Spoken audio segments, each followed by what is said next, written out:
maqribkan iyo muuqaalkan idiin hayna wuxuu ku bilowday qoysi jawi degan ah isaga kalluumaysanayo waxaase dhacaysa hal mar inuu maqlo guuxa noola weyn oo kayntan ka soo dhexbaxayo intuu naftiisa u baqana doon aruursaday alaabtiisa isaga soo tegaya xaggan keliin isagoo dhex mamaraya hal mar heshiis ay qabanaysa ukun weyn wuxuuna isweydiinaya ukun noocan oo kale ah noolaha dhali karo isagoose taataabanaya isla ukuntan noolihii dhale oo ah dinosaur agtiisa ka soo muuqday kadibna odigaa waxaa ku dhacayna lamaba tusin muddo 5 sano oo kasoo wareegatana kadib waxaynu arkaynaa xarun cilmi baaris lagu sameeyo koox saynisyahannaha ku howlan yihiin soo saaritaanka DNA saynisyahanadan uu hogaamiyo dhakhtar Jost mid la yidhaahdo isla DNAdan ay soo saareenna waa kuwa isku dayaya inuu ku duuraan naxaas weyn saatee daawadiisa ay u milinaysay ka duwan noqotay naxaaskiina halkii uu jawi degan ukuma u dhali lahaa uba dagaal iyo aftaagow la soo baxay dhakhtar Jostna markuu arkay in jawiga wax badan ay qaldiyihiin dhaha naxaaskan hala dilo DNAdan soo saarna waxay ku dambaysay fashil sida magaalkana meelan ka fogeyn goob museum ah waxaynu arkaynaa caruur maalinkan loo keenay museumka si ay wax ugu bartaan noolahan dinosaurka la yidhaahdo macalimadooda sayniskan caruurtan u sharaxayso wax walba wiil yaroo Chris lihaadana macalimadan weydiinayo macquul ma tahay noolahan la sheego inuu mar hore adduunka ka dhammaaday in hal iyo labadoo wili joogaan macalimaddaasi ku dhayso taas macquul maahan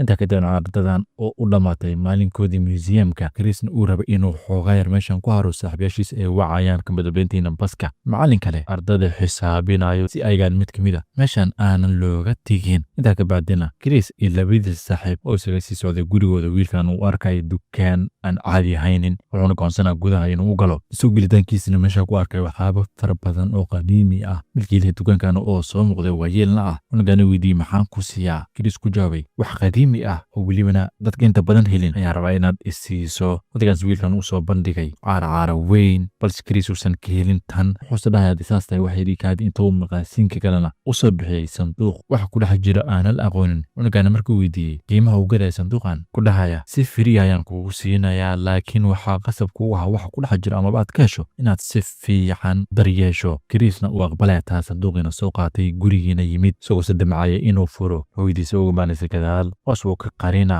maadaama hooyantiisa ahayd mid aanan ogoleen wiilkan in meela waxaa uu ka soo qaaqaatay amaba hadiyad lagu soo siiyey uu guriga keeno mar dambese hooyadiisa oo qolkiisa ka baxday haddana ka qaaday maradii uu ku daboolay wuxuuna ku dhex arkaya ukun weyn isagoosan fahansanin ukun noocan oo kale wilisna un arkin lasoo kala baxaya laabtoobkiisa googlena ka raadinayo nasiib xumana natiijo uu ku farxo uusan helin wuxuuna leeyahay saas tahay waa inaan ku daryeelaa kuntiina mara yar oo qamtiir ah ku duubtuubay intaa ka bacdina waqti casheeheed hoos u soo degayo wuxuuna la cashanaya labadiisa waalid balse isagoo cuntadiisii dhammaynin ukuntan xiise ay ku hayso qolkiisa kusoo noqday si degdeg ah sabraysi ukuntii eba bilaabis inuu nuucsato waqtigii ee boqoleedna la gaadhay hortiisana waxaaba ka soo baxayo ama ukuntii ka soo baxay noole yar oo dinosaur ah isla markiina noolahan uu bilaabay in qolka Chris uu wax walba u dhexaya la jijibiyo balse si noolahan saaxiibkiisa uga dhigto dhinac u dhidhigayo wadada isagoo ku mashquulsanaatan Chris uu salsalaaxayo waana ku xoogaa yar isku soo dhawaaday markuu arkana inuu gaajaysan yahay jikada soo aaday si apple pie uu ugu soo qaado markuu ku soo laabtana qolkii haddana dinosaurkan yar qolkiisii waxyaabihii yaale oo dhan haddana eber u daaray si kastaba cuntadii uu siinayay saaxiibkankiisa u bixinaya magac ah Alberto labadoodana wada ciyaarayaan habeenkiina markii la gaaray Chris uu saaxiibkiisa cusub u sameeyey sariir yar oo dhar laysku kuuskuusa ah subaxdii xigtana wuxuu go'aansanayaa in iskuulkiisa uu u wato haddii gurigan uu tagana laga yaabo wax walba inuu ku dheedhay waalidiintiisana arkaantan gurigoodana markuu ka soo baxay albaabkii labadiisa saaxiib ay sugooyaan maadaamase secretka ku saabsiisan saaxiibkankiisa cusub uusan ka qari karin u sheegay ama tusay dinosaurkana oo gabadhan yar isla markii saaxiib la noqday halka John ay labadooda isku warkuurayaan inay isdagaashihiin u muuqdaanba waxayna weydiinayaan labadaada waalid ma ogyihiin inaad dinosaurkan saaxiiba tihiin wuxuu isugu jawaaba maya haddaan u sheego hooyadeeda ma ogolaanayso maalinkaas iskuulka kadibna wuxuu dib ugu soo noqonaa ukunta meesha uu ka soo qaatay si uu wax badan uga sii ogaado noolahan gudihiina markuu soo galay maalin hore wax ka duwan uba la kulmayo oo dukaankan haweenayba ay leedahay markuu weydiina qofkii iska lahaa meesha aban oo ah oday loogu jawaabaya dukaankan aniga iska leh bartiisuu ku jaha wareersanaa meelahan fiifhiidna arkaya sawir ku dhex jira faareem oo meel kasoo muuqanaya sheekeynaya wuxuu leeyahay odigan ayaa shalay joogay isagaan iga gaday sanduuq haweeneydaas uu jawaabisay ninkan waa ninkayga muddo 5 sano ah kahorna ayuu dhintay duurkuu galay lamana arag kadib mana soo noqonin isagoo la yaabana waxyaaba meeshan ka socda oo dhan isaga soo baxay dukaanka ikhtiyaar kalena isagoon u furnaynin haddana mid museumkii hadda kahor macluumadooda sayniska keeni jirtay si uu dinosaurka iyo noloshooda wax badan uga barto haddana halkiis markuu yimid haddana macluumadooda ayba caruur kale maanta keentay museumkan si ay noolayaashii hore wax uga bartaan wejigiisana si ay u arkin ka dhuumanayo kadibna noolayaashii isha ku fiirfiirinayo si uu u ogaado saxabkankiisa cusub qabiilka uu ka soo joodo dinosaurka kama dambeyntiin u soo baxday in nooc ka mid ah dinosaurada ay isleeyihiin kan yar albertna oo arkay lafahan isaga isku mid ka yihiin ka soo baxay boorsada wiilkan waana mid ku boodboodaya kuwan kale dad goobtan joogay oo dalxiisayaalahana ayna arkeen albert u malaynayaan inuu yahay fake ama robot sawirada inay say qaadeen bilaabay hal mar dinosaurkii yaraa uu bilaabay inuu meelaha ku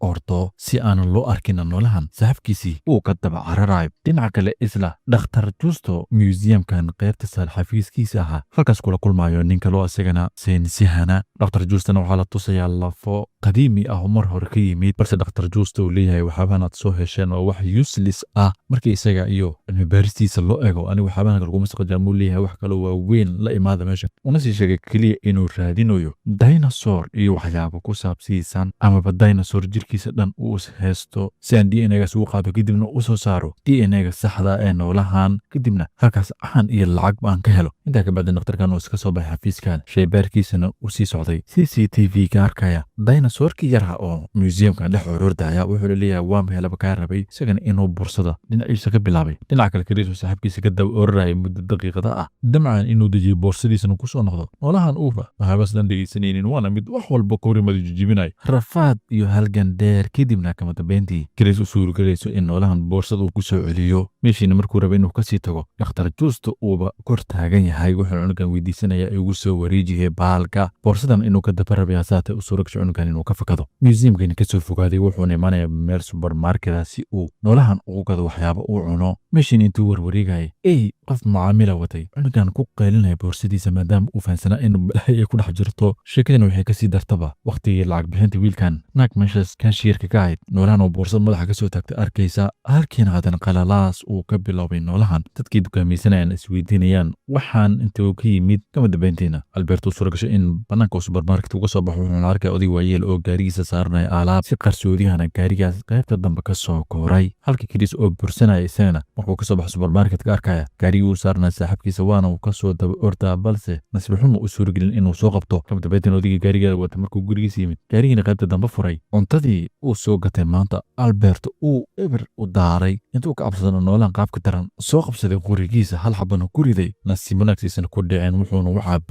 booliskiina oo halkan yimid albert ku dhigayaan gacanta qaarkoodna isweydiinayeen nolol noocan oo kale intuu ka yimid si xoog badan ugu sii ogaadaanna wacdeenba saynisyahankii waalnaa dhakhtar juusto isagan uu dhahayo iigu sii haya meesha hataan idiin imaana noolahan anigu ka soo fakaday daqiiqado badan kadibna kris oo isna halkan yimid saaxiibkiisii oo askartan sii wataan arkaayo wuxuuna soo dabkaca gaariyaas booliska saldhigiina ka daba yimid wuxuuna ku farxaya saaxiibkiisa oo fiican laakiin sidii uu ku ogaa ka sii weynaaday mid ka midna taliyaashii weydiisanaya ninkan waa saaxiibkayga waxaa rabaa in la sii daayo balse maadaama cunuga yar uu ahaa hadalkiisa la dhegaysanaynin isagoose aad u murugsanaa kursin isaga fadhiyey odaygii hadda ka hor ka iibin jiray ukunta uwa meeshaan soo fadhiistay asna odaygan cunuga yar u soo jeediyey noolahan saaxiibkaaga waa inaad duurka u qaataan meel bini'aadamka uusan arki karin halkaasna ayuu seef ku noqon karaa saaxiibkaaga isla waqti xadirkaasna dhakhtar juusta u yimid wuxuuna askartii u sheegayaa noolahan ayaan rabaa inaan meesha ka wato haddaba anigaan iska leeyahay laabkaygan ayuunu ka soo fakaday waana ay u ogolaanayaan inuu soo qaato ku soo ritana gaarigiisa keliisa waxaana daawanayana aad uga xumaanayo in dhakhtar juusto noolahan u isticmaali doonayo si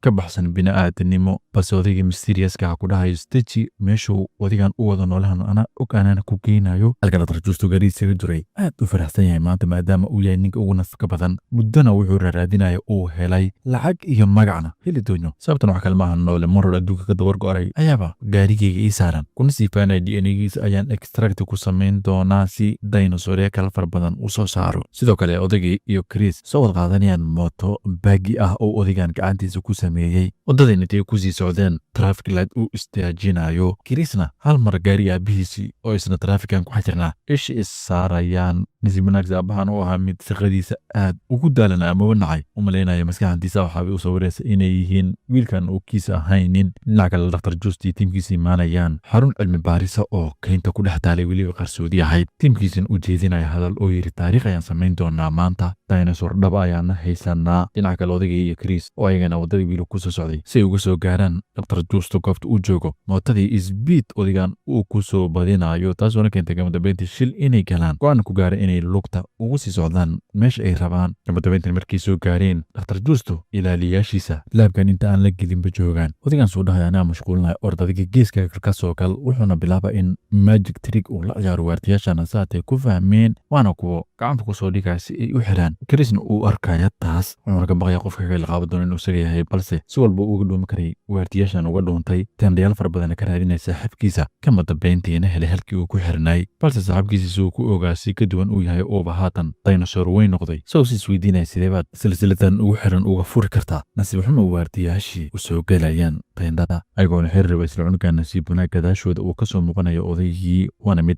madaxa boorso uga dhiftay meeshiina ku soo xeen kadibna furihii lagu furlaa silsiladan jeebkooda ka helay kana furaya silsilada kadib ayagoo meesha ka sii baxay Dr. Justo iyo tiimkiisii isku xiriirsiinayaan labadan ayagoo isdhahay maanta waa gacan gashay meel aadaysiin malahan hal mar guuxa dinosaurkii ku jiray teendada uu yeeray kadibna ka soo baxay teendada markale noolaha meesha qallaas uu ka bilaabay waana mid keynta u soo ordaayo Chris iyo odigayna kama harayaan sidoo kale dhakhtarkii tiimkiisana ku dhahay isoo qabta dinosaurka dhammaantoodna soo wada galeen duurka wixii xiganay ahaayeen in la ciyaaro ciyaartii Tom and Jerry la kala dhudhunto lees arko haddana la kala qaleeyo orod deerna kama dambeyntii Chris odigan oo duurkan aad ugu soo fogaaday odigan unugan u soo jeediyey noolahan magaalka iyo gurigaada kuma noolaa kari hadda waad u jeedaa mid weyn oo noqday waxaad ku qasbantahay inaad duurka ku sii dayso balse markii hore unugantaa uu diiday maadaama saaxiibkiisa uu yahay mar dambana haddana yidhi waaya waan ogolahay waan sii daynaynaa isna macsalaamayiin labadooda intaa kadibna duurkii ka soo baxay meel laamihana ayagoo taagnay Dr. Justo tiimkiisi ay qabanayaan labadan waxayna weydiinayaan noolihii xaqiiqiiseen waxay isugu jawaabayaan meel aadan weliga arki karin ayaan uga soo tagnay ayagoo sarabeen labadan inay feeraha ka tumaan maqlayaan codka gawaarida booliska saynisaanadan iyo kooxdiisana ku keeneen in meesha dhan ay ka ortaan muddo dheer kadibna kama dambeyntii labadan magaalka ku soo noqdeen waxayna hoos fadhiisanayaan dukaankii waxba qadiimi lagu iibin jiray oo odigaan hore cunugan kula kulmayay Chrisna lagu yiri macsalaamayaani waan kaasi tagaa labada diwaalidna gurigooda ku noqo sidoo dhaqsiyaha badan maadaama saacadan u haystaan inaad dhuntay meeshii ka sii degay cunugan labadiisa saaxiib ka soo hor muuqanayaan waxayna weydiinayaan saaxiibkaagii dinosaurka aaway wuxuu sugu jawaabayaa dinosaurkaas meel ammaan ayaan geeyey maanta ninkii dukaanka iska lahaana ayaa iga caawiya taas markuu gadal soo jeestana uu odigaas rabay labadan saaxiibadiisa inuu baro miraq uuba joogeen wuxuuna ka shalaynaa magaca odigan inuuba baranin amaba uusan weydiinin markalena dukaankii isha ku xadxadaayo wuxuuna arkaa odaygii oo sii macsalaameyna wuxuuna ku dhamaana muuqaalka Chris oo aad u faraxsan waxyaabihii maalmahan uu soo arkana riyo aysan ahayn balse wax runa ay yihiin kuna faraxsan yahay noole noloshiisa inuu badbaadiyey adigana waad ku muujinta daawashadaada